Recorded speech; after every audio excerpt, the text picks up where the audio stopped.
Yes, both sides మంచిగా కాలిందనమాట. So ఇప్పుడు నేను ప్లేట్లోకి సర్వ్ చేసుకుంటున్నా అలాంగ్ విత్ మా మమ్మీ చేసిన రోటి పచ్చడితో.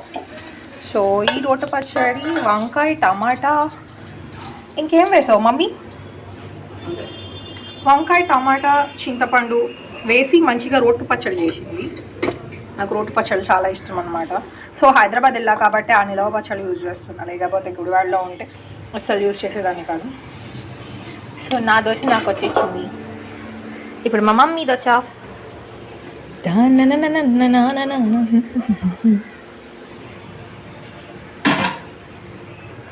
ఇట్స్ జస్ట్ 10 to 15 minutes పడుతుంది అంతే అండి. ఎండాకాలం కాబట్టి తొందరగానే మగ్గిద్ది, కాకపోతే సిమ్లో పెట్టుకుని కాల్చుకోవాలన్నమాట. సో మా మమ్మీకి కూడా సర్వ్ చేస్తాం. మీరు కూడా టేస్ట్ చేసి ఎట్లా ఉందో చెప్పండి. బాయ్.